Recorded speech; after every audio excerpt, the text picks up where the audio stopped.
आपलं शहर आता स्मार्ट होतंय, मग तुम्ही कधी स्मार्ट होताय? स्मार्ट न्यूजचे YouTube चॅनल सबस्क्राइब करा, स्मार्ट बना। नोटिफिकेशनसाठी बेल आयकॉनवर क्लिक करा।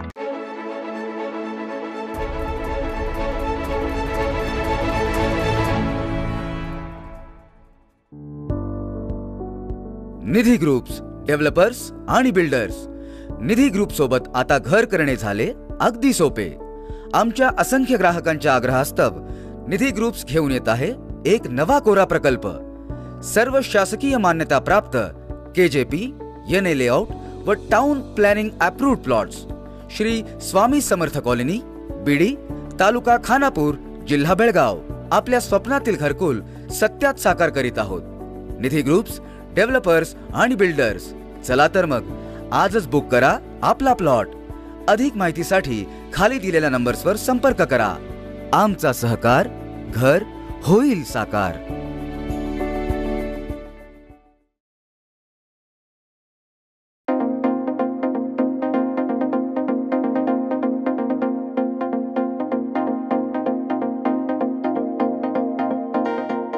नमस्कार, मी अनुजा पाटील स्मार्ट न्यूजच्या आजच्या बुलेटिन मध्ये आपले स्वागत करते। सुरुवातीला एक नजर आजच्या ठळक घडामोडींवर। कोरोनाच्या संदर्भात पुन्हा एकदा दक्षतेचा इशारा। मुख्यमंत्र्यांची कुंदा खरेदी ठरली चर्चेचा विषय। खोट्या बातम्या पसरवणारी 3 YouTube चॅनल्स बंद। महाराष्ट्रातील धरणांची उंची वाढवून कर्नाटकाला उत्तर देणार। विधान परिषदेत 14 विधेयके सादर। सीमावासियांसाठी कृष्णावतार कोण घेणार, शुभम शेळके यांचा सवाल। आणि आमदार सतीश जारकीहोळी यांची बोलती बंद झाली। रॉयल मराठा बटालियनचा स्थापना दिवस साजरा। BK मॉडेल हायस्कूलमध्ये विज्ञान कार्यशाळा संपन्न। येळूर ग्रामपंचायतीमध्ये ग्रंथालयाचा कार्यारंभ।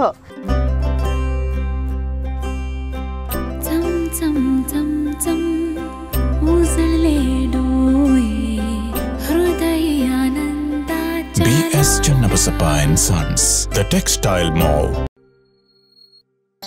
कोणताही फोटो घेण्याआधी पुढे येणाऱ्या अपेक्षित क्षणाची कल्पना मला आधीपासून असते। नमस्कार, मी अमित शिंदोरे। ह्या क्षणांना सुरेख पद्धतीने कॅप्चर करण्यासाठी माझ्याकडे नेहमी एक योजना असते। निकॉनच्या नवीन Z62 सोबत माझ्या कल्पनेपासून तर छायाचित्रपर्यंतचा प्रवास हा अतिशय सहज असतो। कधी काही भावुक क्षण पडद्याच्या मागे लपलेले असतात आणि कधी काही क्षण अचानकपणे समोर येतात। Z62 च्या 14 FPS मुळे मला हे क्षण अचूक पद्धतीने कॅप्चर करता येतात। कोणतीही गोष्ट सांगताना तुम्ही तुमच्या प्रेक्षकांना त्या प्रवासात घेऊन जाता।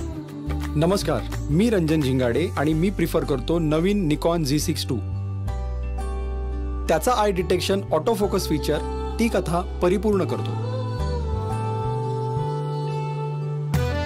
असे मौल्यवान क्षण फार काळ थांबत नाहीत। आता त्याच्या USB पॉवर सप्लायमुळे प्रत्येक क्षण आपण जिवंत बघू शकतो। प्रत्येक लग्न ही एक रंगीत चित्रकथा आहे। आता नवीन Z62 च्या कमाल डायनामिक रेंजमुळे प्रत्येक फ्रेम ही एक रंगांचा अविस्मरणीय अनुभव देते। The all new Z62 is truly a multimedia power house. आणि आता पाहूया सविस्तर बातम्या। चीनमध्ये कोरोनाचा प्रादुर्भाव वाढल्याने पुन्हा एकदा कोरोना संसर्गासंदर्भातील दहशत भारतातही निर्माण झाली आहे। भारत सरकारला कोरोना संदर्भातील सल्ला देणाऱ्या राष्ट्रीय तांत्रिक सल्लागार समितीचे प्रमुख असलेल्या डॉक्टर NK अरोरा यांनी चीनमधील सध्याच्या परिस्थितीमुळे भारतीयांनी घाबरून जाण्याची गरज नसल्याचं इंडिया टुडेला दिलेल्या मुलाखतीत म्हटलं आहे। मार्च-एप्रिलमध्ये आपल्याकडे रुग्णसंख्या वाढली होती, मात्र आता आपल्याकडे रुग्णसंख्या 2020 नंतर सर्वात कमी स्तरावर आहे। सर्वात महत्त्वाचा मुद्दा जीनोम सिक्वेन्सचा आहे। 2022च्या शेवटापर्यंत याकडेच लक्ष देण्यात आलंय। जगभरामध्ये ज्या व्हेरियंटचे रुग्ण आढळून आले आहेत ते आपल्याकडेही आढळून आले आहेत, मात्र भारतीयांना या संसर्गाचा फार त्रास झाला किंवा मोठ्या प्रमाणात मृत्यू झाल्याचं दिसून आलं नाही, असं निरीक्षण अरोरा यांनी नोंदवलं। आपल्या देशातील लोकांना लसीकरणाच्या माध्यमातून सुरक्षित करण्यात आलेलं आहे असं उत्तर त्यांनी दिलं। तसेच आपल्यापैकी यापैकी अनेकांना कोणत्या ना कोणत्या पद्धतीने नैसर्गिकपणे या विषाणूचा संसर्ग होऊन गेला असल्याने आपल्यातील हायब्रिड इम्युनिटी उत्तम आहे. ओमिक्रॉनचा आपण यशस्वीपणे सामना केलाय. आपल्याकडे त्यावेळेस रुग्णसंख्या मोठ्या प्रमाणात वाढली नाही, अशी आठवणही अरोरा यांनी करून दिली. मुख्यमंत्र्यांची कुंदा खरेदी ठरली चर्चेचा विषय. विधिमंडळाचे अधिवेशन बेळगावात होत असल्याने अनेक लोकप्रतिनिधींसाठी ही सरकारी खर्चातील एक सहल ठरती आहे. मंत्री महोदय येतील शहरात, तोची दिवाळी दसरा अशी परिस्थिती सध्या शहरात दिसून येते. अधिवेशनासाठी आलेल्या बाहेरगावच्या लोकप्रतिनिधी, अधिकारी, पोलीस वर्ग आणि कर्मचारी यांचा संचार शहरातील बाजारपेठेत वाढला आहे. मंत्री महोदयांच्या उपस्थितीत अनेक कार्यक्रम देखील साजरे होत आहेत. या पार्श्वभूमीवर बाजारपेठेत खरेदी पर्व गतिमान झाले आहे. प्रामुख्याने बेळगावच्या कुंद्याची मागणी वाढली आहे. बेळगावच्या चविष्ट कुंद्याचा मोह खुद्द मुख्यमंत्री बसवराज बोम्मई यांनाही आवरता आलेला नाही. त्यांनी उद्यमबाग मार्गावरील कॅम्प पुरोहित स्वीट्स या केंद्रामधून कुंद्याची खरेदी केली. या केंद्राचे संचालक अभिनेते राज के पुरोहित यांनी त्यांचे स्वागत केले. सध्या अधिवेशनामुळे नाराज आंदोलकांची गर्दी विधानसौधसमोर होत आहे. मुख्यमंत्र्यांनी कुंदा खरेदी करून आंदोलकांना गोड भेट देण्याचे ठरविले आहे का, अशी चर्चा होऊ लागली आहे. या खरेदीचा व्हिडिओ व्हायरल झालाय. मुख्यमंत्र्यांच्या या गोड खरेदीचे नेमके प्रयोजन कोणते असावे याविषयी चर्चेत उतारलाय. खोट्या बातम्या पसरविणारी 3 यूट्यूब चॅनल्स बंद. सोशल मीडियावर माहितीचे भांडार असणारे माध्यम म्हणजे यूट्यूब आहे. यावर कोणतीही माहिती सहज मिळून जाते. अशा वेळी यूट्यूबबाबत एक धक्कादायक बातमी समोर आली आहे. मिळालेल्या माहितीनुसार यूट्यूबवर खोट्या बातम्या पसरविणारी 3 यूट्यूब चॅनल्स PIBच्या फॅक्ट चेक विभागाने उघडकीस आणली आहे. दरम्यान सर्वोच्च न्यायालय, भारताचे सरन्यायाधीश आणि पंतप्रधान यांच्या संबंधीच्या खोट्या व्हिडिओचा छडा लावला. ते लाखो वेळा पाहण्यात आले आहेत. भारतीय निवडणूक आयोग इलेक्ट्रॉनिक मतदान यंत्राबद्दल चुकीची माहिती पसरवली आहे. पत्र सूचना कार्यालयाने तथ्य तपासले असता या यूट्यूब चॅनल्सचे सुमारे 33 लाख सबस्क्रायबर्स असून 30 कोटींहून अधिक वेळा ते पाहण्यात आल्याचे आढळून आले आहे. पत्र सूचना कार्यालयाने प्रथमच सोशल मीडियावर खोटे दावे पसरवणाऱ्या वैयक्तिक पोस्ट लक्षात घेऊन सर्व यूट्यूब चॅनल्सचा पर्दाफाश केला आहे. महाराष्ट्रातील धरणांची उंची वाढवून कर्नाटकाला उत्तर देणार. कर्नाटक सरकारकडून सीमा भागातील मराठी माणसांवर पाळत ठेवली जाते. येथील मराठी माणसांना जाणीवपूर्वक त्रास दिला जातोय. त्यासाठी कर्नाटकाचे मुख्यमंत्री ज्या भाषेत बोलतात त्याच भाषेत आपणही त्यांना उत्तर दिले पाहिजे, अशी मागणी राष्ट्रवादी काँग्रेसचे आमदार संजय पाटील यांनी मंगळवारी विधानसभेत केली. कर्नाटकाला जर मस्ती चढली असेल तर आपणही कोयना, वारणा आणि सातारा जिल्ह्यातील धरणांची उंची वाढवण्यासाठी प्रयत्न केले पाहिजेत. त्याशिवाय ते वठणीवर येणार नाहीत. महाराष्ट्राला वेठीस धरण्याचे काम होत असेल तर ते खपवून घेऊ नका, असेही पाटील यांनी सरकारला बजावले. विधान परिषदेत 14 विधेयके सादर. राज्यपालांकडून मंजुरी घेऊन मंगळवारी विधान परिषदेत 14 विधेयके मांडण्यात आली. यावर सविस्तर चर्चा होऊन ही सर्व विधेयके मंजूर केली जाणार आहेत. यातील काही विधेयकांवर मंगळवारी विधान परिषदेत चर्चा झाली. मंगळवारी मांडलेल्या विधेयकांमध्ये प्रामुख्याने कर्नाटक धार्मिक स्वातंत्र्य हक्क संरक्षण कायदा, राज्यातील आर्थिक संस्थांमधील ठेवी संबंधीच्या संरक्षणासाठी सुधारित विधेयके, सुधारित राज्य भूमहसूल, राज्य नगरपालिका विधेयक, राज्य रेशीम उद्योग उत्पादक, विक्री आणि पुरवठा, सुधारित विश्वविद्यालयांचे अधिकार, भूसंपादन, बेंगळूर महापालिका, ग्रामस्वराज आणि पंचायत राज, कर्नाटक माध्यमिक शिक्षण यासह अन्य विधेयकांचा यामध्ये समावेश आहे. सीमावासियांसाठी कृष्णावतार कोण घेणार? शुभम शेळके यांचा सवाल. सध्याच्या सीमावादाच्या मुद्द्यावर 2 राज्यांमध्ये संघर्ष पेटलाय. मात्र यामध्ये सीमा भागातील मराठी बांधवांची व्यथा खऱ्या अर्थाने समजून घेणारे कुणीच नाही. त्यामुळे या महायुद्धात आता कृष्णाची भूमिका घेऊन प्रश्न कोण सोडवणार, असा सवाल महाराष्ट्र एकीकरण युवा समितीचे अध्यक्ष शुभम शेळके यांनी उपस्थित केला. दिनांक 24 एप्रिल 2022 रोजी उद्गार येथे झालेल्या अखिल भारतीय मराठी साहित्य संमेलनात त्यांनी हाच प्रश्न उपस्थित केला होता. आता या संदर्भात सीमा बांधवांचे वस्त्रहरण होत असताना कृष्णावतार कोण घेणार या प्रश्नाची आठवण पुन्हा एकदा करून दिली आहे.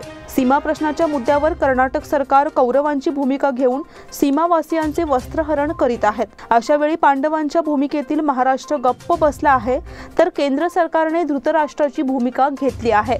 कर्नाटक सरकारच्या मराठी द्वेषापुढे महाराष्ट्राची अस्मिता फिकी पडत आहे का, असा प्रश्न त्यांनी केला आहे. आज सांगताना खऱ्या अर्थानं दुःख वाटतंय. केंद्र सरकारनं धृतराष्ट्राची भूमिका सीमावासियांच्याबद्दल घेतलेली आहे, पण महाराष्ट्र सरकार सुद्धा पांडवांच्या भूमिकेत आहे. पण याच्यात वस्त्रहरण मात्र सीमावासियांचंच होतंय. आता प्रश्न हा आहे की याच्यासाठी कृष्णावतार कोण घेणार. आणि आमदार सतीश जारकीहोळी यांची बोलती बंद झाली. मागील महिन्यात हिंदुत्वाच्या संदर्भात अवमानकारक वक्तव्य करून वादाच्या भोवऱ्यात सापडलेले आमदार सतीश जारकीहोळी यांना मंगळवारी पुन्हा एकदा मराठा समाजाचा रोष पत्करावा लागला. समस्त मराठा समाजाच्या वतीने सुवर्ण विधानसौधवर काढण्यात आलेल्या भव्य मोर्चाच्या वेळी मोर्चेकऱ्यांना सामोरे जाऊन मार्गदर्शन करण्याचा प्रयत्न त्यांनी केला. मात्र हिंदुत्व त्याचबरोबर छत्रपती शिवाजी महाराज आणि धर्मवीर संभाजी महाराज यांच्याबद्दल त्यांनी केलेले अवमानकारक वक्तव्य जनता विसरलेली नाही. याचेच प्रत्यंतर पुन्हा एकदा आले. उपस्थित मराठा समाज बांधवांनी आमदार सतीश जारकीहोळी हे बोलण्यासाठी उभे राहिले असता घोषणांचा प्रचंड गजर करून त्यांना बोलण्याची संधी नाकारली. हर हर महादेव आणि छत्रपती शिवाजी महाराज की जय अशा घोषणा देऊन उपस्थितांनी आसमंत दणाणून सोडला. समाज बांधवांचा हा अवतार पाहून सतीश जारकीहोळी यांना पुढे बोलता आले नाही. त्यामुळे त्यांना न बोलताच माघारी परतावे लागले. ಪೂಜ್ಯರಾದ ಶ್ರೀ ಸತೀಶ್ ಜಾರಕಿಹೊಳಿ ಅವರು ಎರಡು ಮಾತಾಡೋದನ್ನ ಕೇಳ್ಕೊಳ್ತೀನಿ. ಎಲ್ಲರಿಗೂ ನಮಸ್ಕಾರ.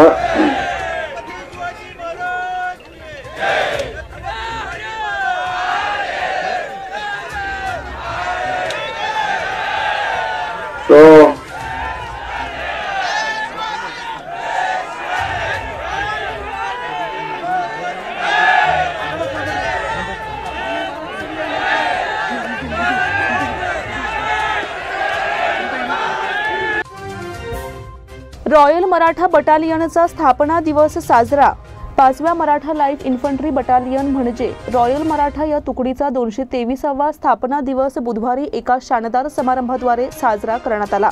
येथील लोकमान्य रंगमंदिर सभागृहात हा कार्यक्रम पार पडला. यामध्ये इन्फंट्री येथे सेवेत असलेल्या तसेच सेवानिवृत्त झालेल्या सर्व आजी माजी सैनिकांचा सहभाग होता. तसेच त्यांच्या कुटुंबियांनी देखील कार्यक्रमात भाग घेतला होता. या निमित्ताने मान्यवरांचा सत्कार सोहळा पार पडला. कार्यक्रमाची सुरुवात दीपप्रज्वलन आणि छत्रपती शिवरायांचे पूजन यांनी करण्यात आली. दिवंगत सैनिकांना श्रद्धांजली अर्पण करण्यात आली. यावेळी सैनिकांच्या कुटुंबियांतर्फे स्वागत गीत तसेच हळदी कुंकू समारंभ पार पडला. कार्यक्रमामध्ये सेवानिवृत्त सैनिकांना गौरविण्यात आले.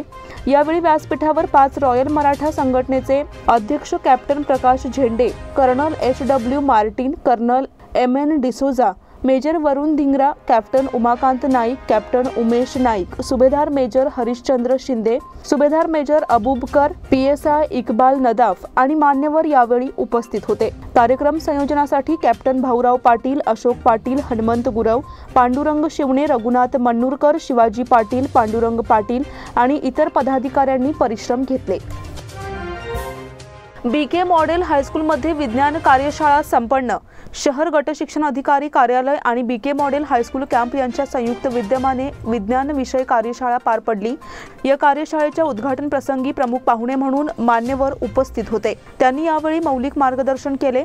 कार्यक्रमाच्या अध्यक्षस्थानी BK मॉडेल शाळेच्या मुख्याध्यापिका श्रीमती SA चाटे होत्या. SSLC नोडल अधिकारी श्रीमती परवीन नदाफ, फोरम अध्यक्ष SM जोशी, SA किलेकर आणि इतर मान्यवर यावेळी उपस्थित होते. या कार्यशाळेत विज्ञान विषयाच्या संदर्भातील मार्गदर्शन तज्ज्ञ मंडळींनी केले. विविध शाळांमधील विज्ञान शिक्षकांनी यामध्ये सहभाग घेतला होता. येळ्ळूर ग्रामपंचायतीमध्ये आता ग्रंथालयाचा कार्यारंभ. आदर्श ग्रामपंचायत म्हणून नोंद झालेल्या येळ्ळूर ग्रामपंचायतीमध्ये आता ग्रंथालयाचा कार्यारंभ करण्यात आला आहे. ग्रामीण भागात वाचन संस्कृती वृद्धिंगत होण्यासाठी सरकारच्या योजनेअंतर्गत येळ्ळूर ग्रामपंचायत अध्यक्ष सतीश बाळकृष्ण पाटील यांनी ग्रामपंचायत सदस्य आणि कर्मचारी तसेच गावातील नागरिक यांच्या संकल्पनेतून आणि सहकार्यातून येळ्ळूर ग्रामपंचायतीमध्ये ग्रंथालयाची उभारणी केली आहे. तसेच या ग्रंथालयामध्ये विविध पुस्तकांसोबत पुस्तकालयाची सुद्धा सोय करण्यात आली आहे. इथे मराठी, कन्नड, इंग्लिश, हिंदी अशा विविध भाषांमधील साहित्याशी निगडीत तसेच आध्यात्मिक आणि शालेय तसेच महाविद्यालय विद्यार्थ्यांसाठी लागणारी शैक्षणिक पुस्तके देखील उपलब्ध करून देण्यात आली आहेत. तसेच UPSC, KPSC आणि सैनिक भरती परीक्षेसाठी लागणारी पुस्तके सुद्धा इथे उपलब्ध आहेत. वाचनाची संस्कृती जपली जावी आणि वाचनातून सुजाण नागरिक घडावे या उद्देशातून या ग्रंथालयाची उभारणी करण्यात आली असून याचा लाभ सर्व विद्यार्थी तसेच गावातील नागरिकांनी घ्यावा असे आवाहन यावेळी ग्रामपंचायत अध्यक्ष सतीश बाळकृष्ण पाटील यांनी केले. त्याचबरोबर इतरही कोणती पुस्तके किंवा ग्रंथालयाशी निगडीत काही सुधारणा आणि संदेश असल्यास ग्रामपंचायतीला कळवण्याचे आवाहन यावेळी करण्यात आले. नमस्कार, मी सतीश बाळकृष्ण पाटील, ग्रामपंचायत अध्यक्ष येळूर। येळूर गावामध्ये आमच्या ग्रामपंचायतीला एक सुसज्ज अशी लायब्ररीची आम्ही व्यवस्था केलेली आहे। तर या लायब्ररीमध्ये आज आमची जी लायब्ररी आहे या लायब्ररीमध्ये मराठी, कन्नड, इंग्लिश, हिंदी या सर्व प्रकारचे आम्ही आमच्याकडं बुक्स आम्ही अवेलेबल केलेले आहेत। सांगायचं तात्पर्य एवढंच आहे, बेळगाव जिल्ह्यामध्ये आज येळूर ग्रामपंचायत आमची मॉडेल ग्रामपंचायत म्हणून आमची नोंद होत आहे। आज होत असते वेळी आज आमच्या ग्रामपंचायतीच्या माध्यमातून आम्ही लायब्ररीची आज आम्ही उभारणी केलेली आहे। या उभारणीमध्ये आज पहिलीपासून ते 10वी पर्यंत, 10वी पासून ते IAS, KAS लेवल पर्यंत किंवा कुठल्याही प्रकारची आमच्याकडे आज हे आमच्याकडे आम्ही बुक्स आम्ही या ठिकाणी अवेलेबल केलेले आहेत। तर या सगळ्या बुक्सचा गावातील वाचकांनी, विद्यार्थ्यांनी, जे व्यावसायिक असतील, ज्यांना व्यवसायाबद्दल आवड आहे किंवा एज्युकेशनबद्दल परत सर्व्हिसबद्दल ज्यांना जे बुक्स पाहिजे असतील, हे बुक्स आम्ही सर्व बुक्स आम्ही आमच्याकडे अवेलेबल केलेले आहेत। त्याचबरोबर थोर पुरुष असतील, छत्रपती शिवाजी महाराज असतील, संभाजी महाराज असतील, शाहू फुले आंबेडकर असतील, सगळ्यांची आम्ही चरित्र आम्ही या ठिकाणी आमच्या लायब्ररीमध्ये आम्ही उपलब्ध करून ठेवलेले आहेत। तर या सर्व ह्याचा गावकऱ्यांनी, गावातल्या वाचकांनी, विद्यार्थ्यांनी सर्वांनी याचा लाभ घ्यावा असं मी सर्वांना विनंती करत आहे। आता वेळ झाली आहे छोट्याशा विश्रांतीची। तुम्ही पाहत रहा स्मार्ट न्यूज।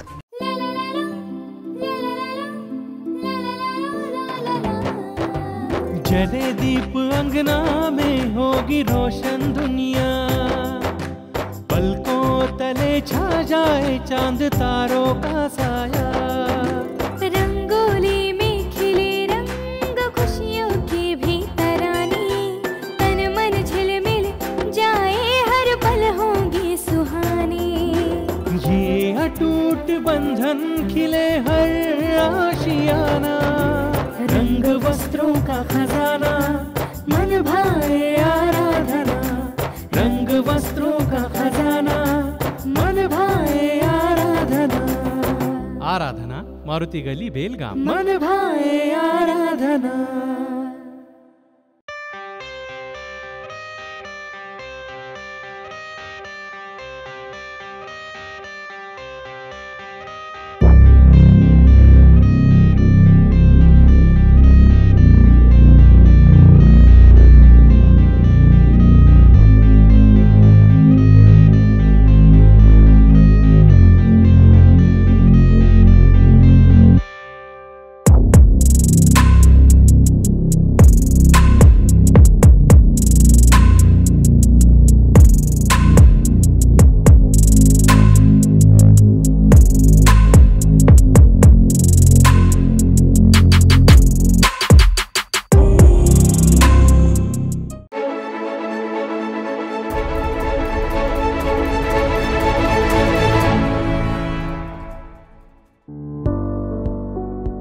ನಿಧಿ ಗ್ರೂಪ್ಸ್ ಡೆವಲಪರ್ಸ್ ಹಾಗೂ ಬಿಲ್ಡರ್ಸ್।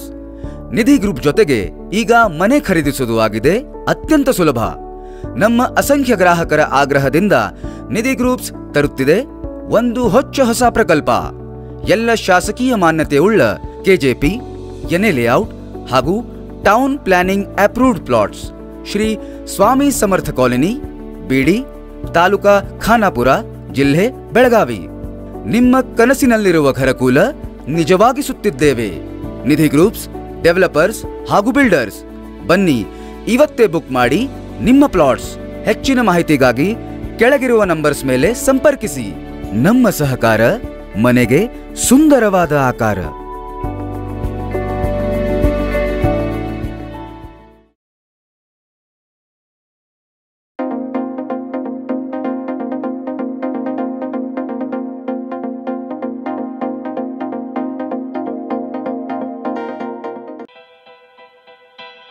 बेलगाम वासियों के पसंद में उतरा उड़ान बार एंड रेस्टोरेंट।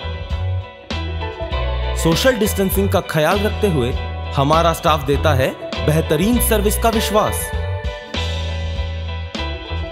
यहां है पार्टी और फंक्शन के लिए 3 आलीशान हॉल, कारपोरेट डिनर मीटिंग के लिए 3 अलग कक्ष, IPL मैच देखने के लिए 3 बड़े स्क्रीन की विशेष सुविधा। इसके साथ ही साफ सुथरा किचन जहां हमारा वेल क्वालिफाइड स्टाफ देता है क्वालिटी और हाइजीनिक फूड की गारंटी।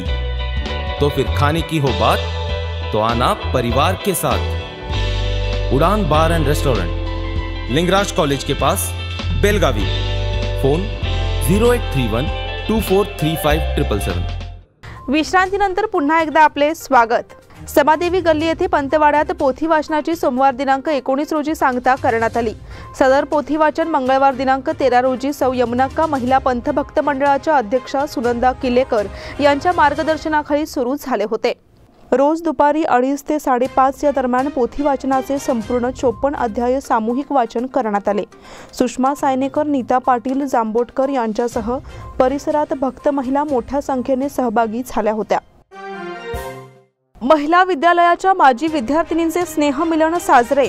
महिला विद्यालय शाळेचे यंदा शतक महोत्सवी वर्ष आहेत। त्यानिमित्ताने 1984च्या बॅचने रविवार दिनांक 18 डिसेंबर 2022 रोजी स्नेहमेळाव्याचे आयोजन केले होते। कार्यक्रमाकरिता व्यासपीठावर मंडळाचे अध्यक्ष भगवानदास कपाडिया, उपाध्यक्ष मधुकर परांजपे, चेअरपर्सन डॉक्टर शोभा शानबाग, जॉइंट सेक्रेटरी सचिन बच्चू तसेच शाळेचे मुख्याध्यापक VN पाटील उपस्थित होते। आजी माजी शिक्षक यावेळी उपस्थित होते। शाळेच्या माजी आणि ज्येष्ठ शिक्षिका श्रीमती प्रतिभा आपटे यांनी भारतरत्न धोंडो केशव कर्वे आणि आद्य संचालिका बनुबाई अहो यांच्यावरील स्वरचित कवितेचे गायन केले। माजी विद्यार्थिनींनी आपले मनोगत व्यक्त करून जुन्या आठवणींना उजाळा दिला।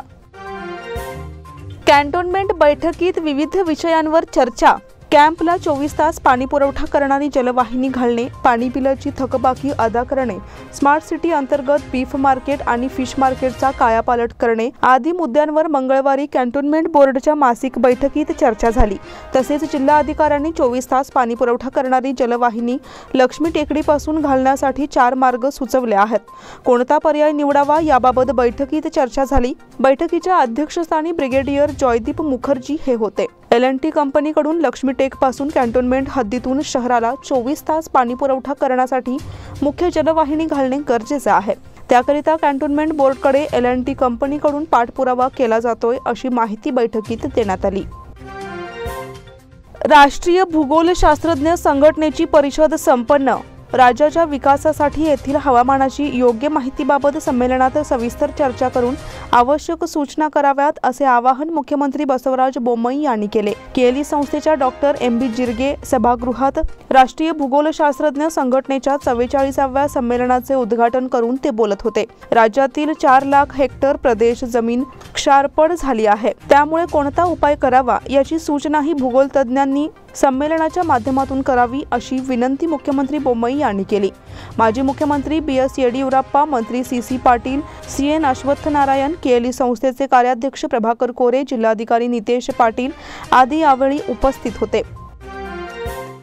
रोटरी दर्पण तर्फे विविध ठिकाणी ब्लँकेट वाटप। रोटरी क्लब ऑफ बेळगाव दर्पण आणि सेक्टरॅक्ट क्लब ऑफ बेळगाव युवा दर्पण यांच्या वतीने विविध ठिकाणी गरजूंना ब्लँकेट वितरण करण्यात आले। अनमोलधाम, सुंदरनगर, पिरणवाडी, मंडोळी येथील वृद्धाश्रम, गणेशपूर झोपडपट्टी आणि वंटमुरी झोपडपट्टी या ठिकाणी गरजूंना ब्लँकेट वाटप करण्यात आले। रोटरी दर्पणच्या अध्यक्ष आशा पाटील, कार्यक्रमाच्या अध्यक्ष सुरेखा मुम्मीगट्टी, युवा दर्पण अध्यक्ष प्रथमेश जोशी, सचिव नमिता राजपूत, खुशी पाटील आणि रिद्धी B यांच्यासह सदस्य उपस्थित होत्या। वैभवनगर परिसरात भग्न प्रतिमांचे संकलन। सर्व लोकसेवा फाउंडेशनच्या माध्यमातून वैभवनगर परिसरात टाकण्यात आलेल्या देवतांच्या भग्न प्रतिमांचे संकलन करण्यात आले। सर्व लोकसेवा फाउंडेशनच्या या मोहिमेत लोकांनीही सहभाग घेतला। संचालक वीरेश हिरेमठ यांनी लोकांनी देवतांच्या प्रतिमांची विटंबना न करता आपल्याला संपर्क साधावा असे आवाहन केले। यावेळी रवी शास्त्री हिरेमठ, RB पाटील, सुरेश पात्रोट, BS संकन्नावर, संतोष हिरेमठ, बसय्या चिरंतीमठ, गुरुराज वाली, बाळू कनबरकर, देवाप्पा कांबळे आदी उपस्थित होते। यावेळी बेल रोपांचेही रोपण करण्यात आले। काजू बागा मोहरल्याने उत्पादकातून समाधान। पोषक वातावरणामुळे तालुक्याच्या पश्चिम भागातील काजू बागा मोहरल्या आहेत। यामुळे शेतकऱ्यांना दिलासा मिळाला असून यावर्षी काजू उत्पादन वाढीची शक्यता वर्तवण्यात येते। तालुक्याच्या बेळगुंदी भागामध्ये मोठ्या प्रमाणात काजू उत्पादन घेण्यात येते। या भागातील बिजगर्णी, बाकनूर, बेळवट्टी, बडस, राकसकोप, येळेबैल, कुद्रेमानी, बाची, किणये, नावगे रणकुंडये, बहादरवाडी, कर्ले, अतिवाड, बेनकिनकेरे, उचगाव, कल्लेहोळ, हंगरगा आदी भागात काजू उत्पादन अधिक प्रमाणात घेण्यात येते। यावर्षी काजू पिकासाठी पोषक वातावरण आहे, यामुळे सर्रास झाडे मोहरली आहेत। हिवाळ्यात झाडे पालवल्यानंतर मोहर येतो, त्यानुसार यावर्षी डिसेंबर महिन्यातच झाडे पूर्ण क्षमतेने बहरली आहेत। जानेवारी अखेरपर्यंत उत्पादन सुरू होण्याची शक्यता वर्तवण्यात येत आहे।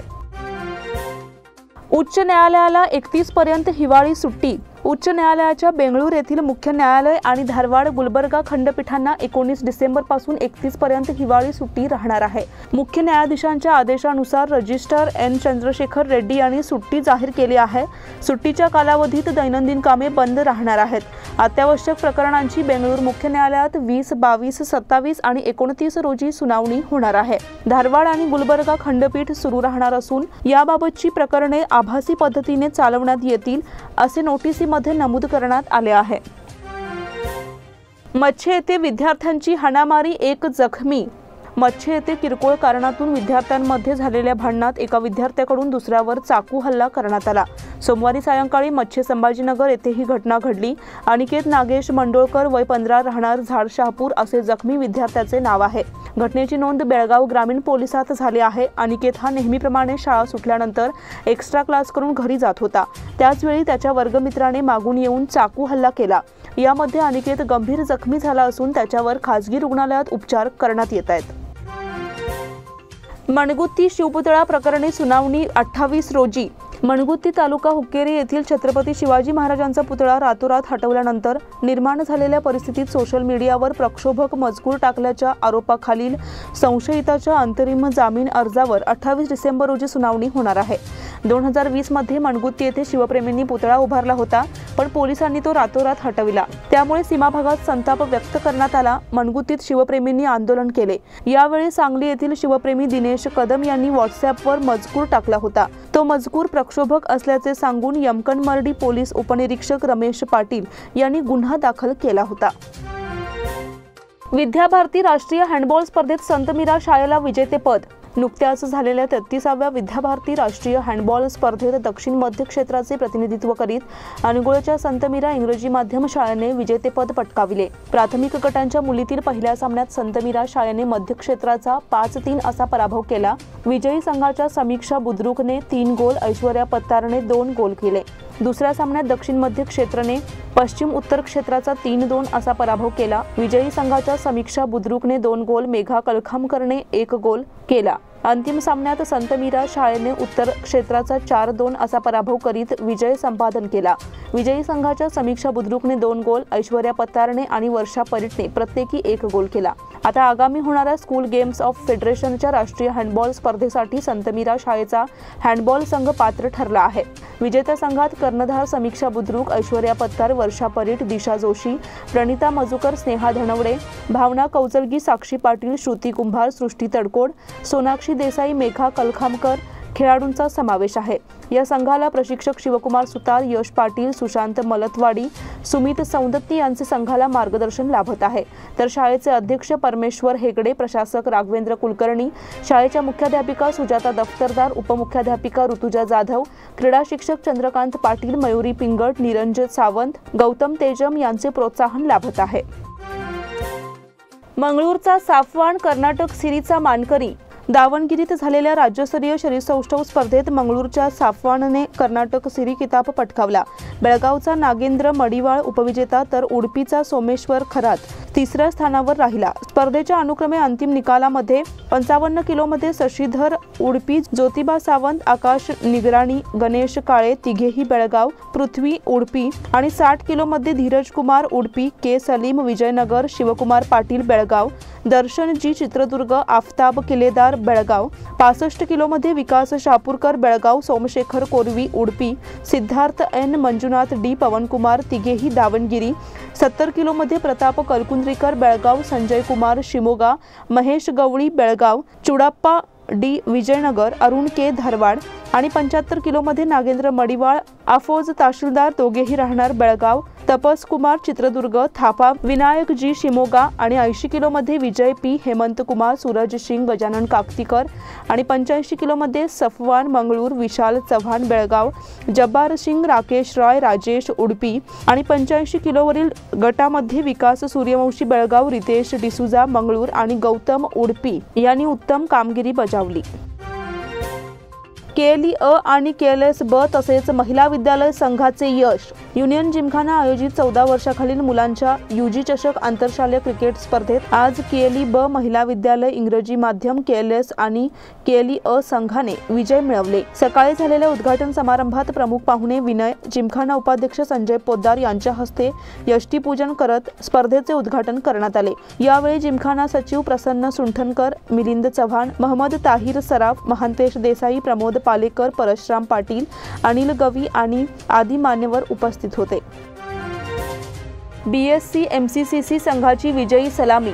रॉजर क्रिकेट क्लब एमसीसीसी बेळगाव यांच्या संयुक्त विद्यमाने आयोजित वेवकोटा चषक 13 वर्षाखालील आंतरक्लब क्रिकेट स्पर्धेत उद्घाटना दिवशी बेळगाव स्पोर्ट्स क्लबने रॉजर्स क्लबचा 3 गड्यांनी तर एमसीसीसीने फिनिक्सचा 17 धावांनी पराभव केला. लक्ष्य खतायत बीएससी अब्राम एमसीसीसी यांना सामनावीर पुरस्कार देण्यात आला. होनगा येथील फिनिक्स स्कूलच्या मैदानावर आयोजित या स्पर्धेच्या उद्घाटन प्रसंगी प्रमुख पाहुणे म्हणून सुनील भोबाडे, अभिनव कुमार, सुभाषचंद्र, प्रशांत पुत्रण, सारिका पुत्रण, प्रमोद पालेकर, महांतेश गवी, विठ्ठल कुर्डेकर, सुनील देसाई, गौस हाजी, अमय पुजारी आदी उपस्थित होते. पाहुण्यांच्या हस्ते यष्टींचे पूजन करून स्पर्धेचे उद्घाटन करण्यात आले. पहिल्या सामन्यात रॉजर्स क्लबने 20 षटकात 9 बाद 83 धावा केल्या. प्रत्युत्तरादाखल खेळताना बीएससीने 15.3 षटकात 7 गडी बाद 84 धावा करून सामना 3 गड्यांनी जिंकला. दुसऱ्या सामन्यात एमसीसीसी संघाने 20 षटकात 8 बाद 130 धावा केल्या. त्यात अब्रारने 1 षटकात 2 चौकारांसह 33 धावा काढल्या. प्रत्युत्तरादाखल फिनिक्स संघाने खेळताना 20 षटकात 8 गडी बाद 113 धावाच केल्या.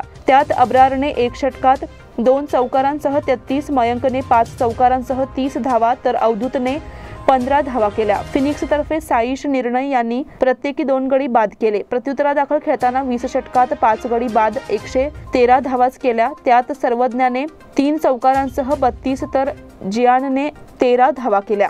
याचबरोबर स्मार्ट न्यूजचे आजचे बुलेटिन इथेच संपते. धन्यवाद.